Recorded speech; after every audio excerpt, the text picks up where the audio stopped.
Okay, I've just come back from the shed where the beacon's located and turned the heating element on the crystal, and as you can see it's drifting lower. The peculiar thing is it drifts lower, which you would expect. Hang on, I'll turn it down a bit, move within the band pass of the receiver. Because as you heat a crystal up, presumably the crystal gets a little larger, hence goes lower in frequency. But you'll notice shortly the drift lower will slow down, eventually stop. It's almost stopped, then it'll go back the other way. So just waiting for that to happen. As you can see, the drift has already slowed right down.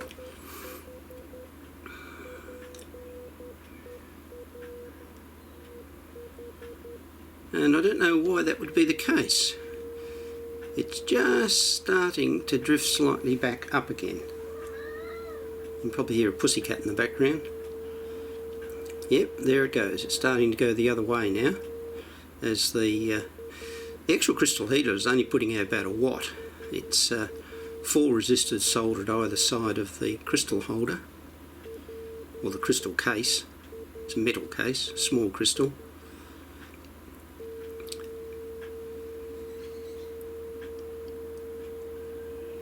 And it probably takes a few minutes to get up to temperature. Temperature today is probably sitting in the high teens.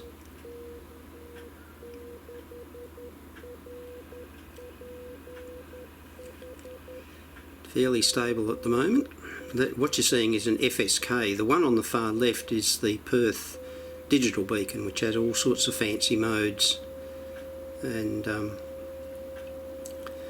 but the one on the right is the X, is the beacon that has been replaced by the one on the left. New technology to the left, 10 megahertz crystal controlled frequency reference for that beacon. Now hopefully this will start drifting higher to demonstrate it.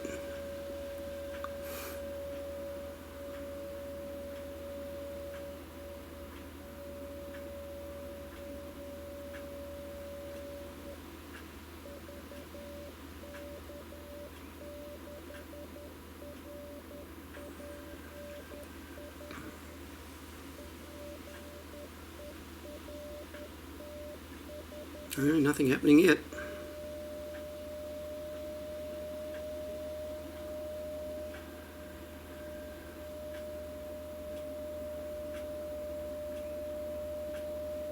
I may have to edit some of this out. It's pretty boring, really. You can start to hear the tone changing.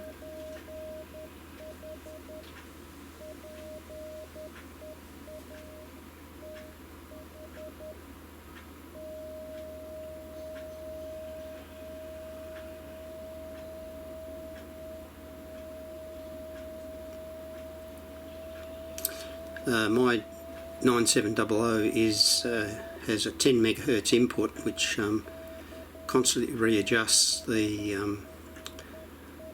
10 megahertz reference in the 9700, and for me it's more than accurate enough on 23 centimeters.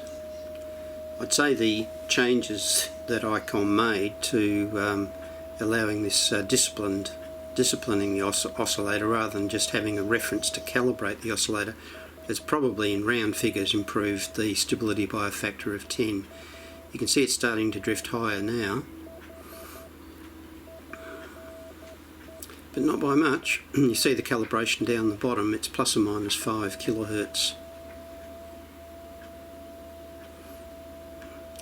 The final temperature of the crystal, it's all very crude, and it's not temperature compensated or anything. It pushes the crystal up to about 40 degrees C. I noticed yesterday when it was a lot hotter, it was getting up to 44, 45 degrees.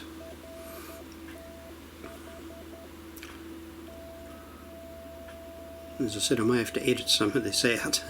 You can see it has drifted higher, but not by much.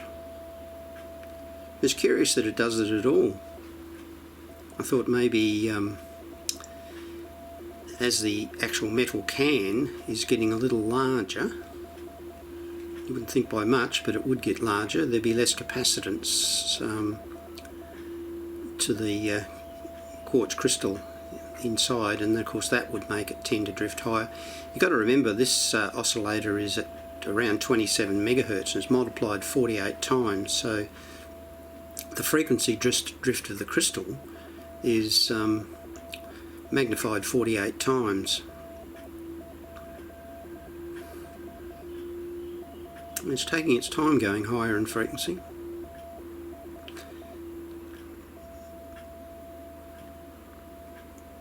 So I might stop it there, and if it does go significantly higher, because the crystal should be getting close to its 40 degrees C.